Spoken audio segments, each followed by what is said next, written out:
এর পূর্বে আমাদের মেয়ের জন্য যৌতুকের ব্যাপারে টর্চারি করছে। আমার ভাই বিগত 5-7 দিন আগে মাল শহর সম্পূর্ণ পরিপূর্ণ করছে, করার পরেও সে হত্যা করলো। এই হত্যার বিচার আমরা চাই এবং হত্যার বিচার যতটুকু আমরা না পাইছি রাজপথ ছাড়বো না। এখন আপনাদের সম্পর্কে কথা বলবেন এই মেয়ের চাচা জসুরকে। আসসালামু আলাইকুম।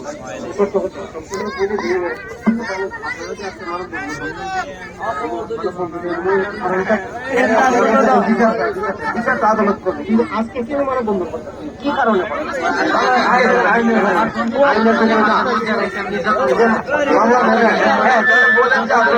মামলা নেয় এই জন্য বন্ধ।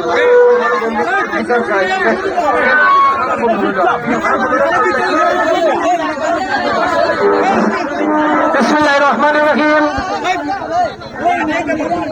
প্রিয় এলাকাবাসী, আপনাদেরকে অত্যন্ত দুঃখের সহিত জানাইতেছি, আজকে আমার বাতিজিকে নির্মমভাবে হত্যা করে লাশ ঝুলিয়ে রেখে খুনিরা বাড়িতে ঘোরাফেরা করিতেছে।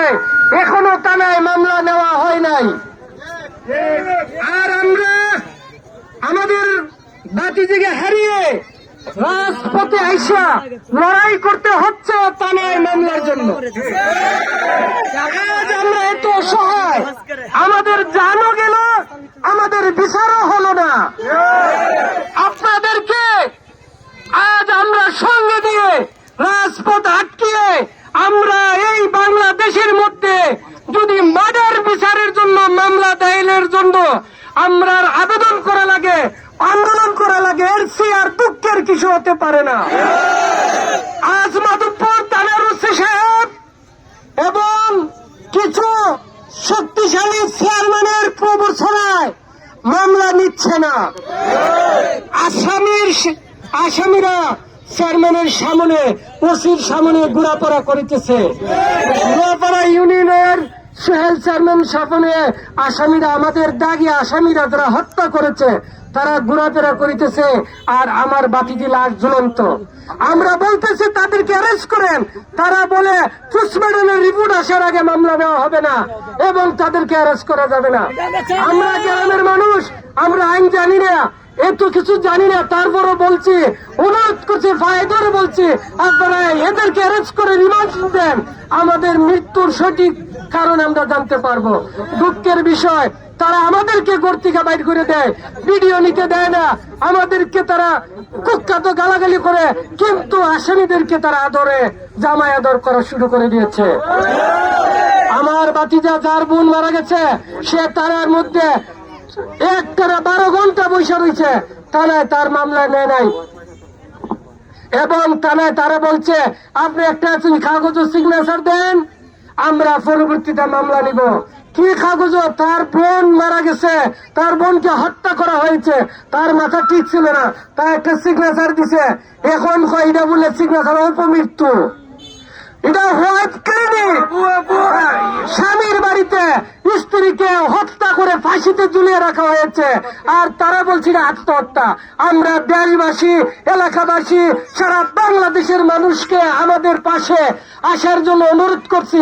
আপনারা আমাদের পাশে আজকে যেভাবে সাড়া দিয়েছেন, ফেসবুকে, ইউটিউবে, আপনারা অনলাইনে সাংবাদিক ভাইরা যারা আছেন, আপনারা আমাদেরকে সাহায্য করুন, যাতে আমরা আমাদের বাতিজির উপযুক্ত বিচার পাই এবং মামলা যাতে দায়ের হয়, থানায় যাতে আমাদের মামলা নেয়।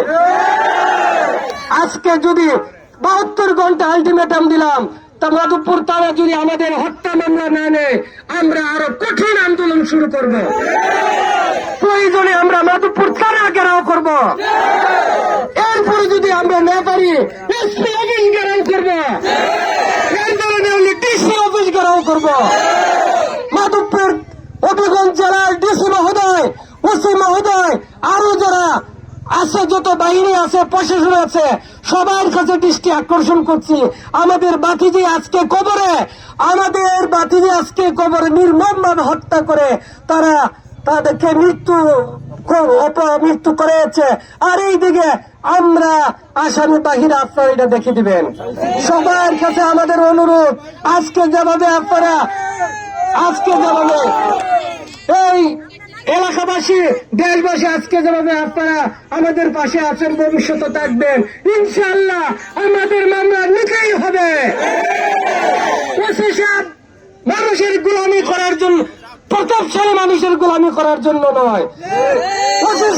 আমাদের গরিব দুঃখী মানুষের জন্য।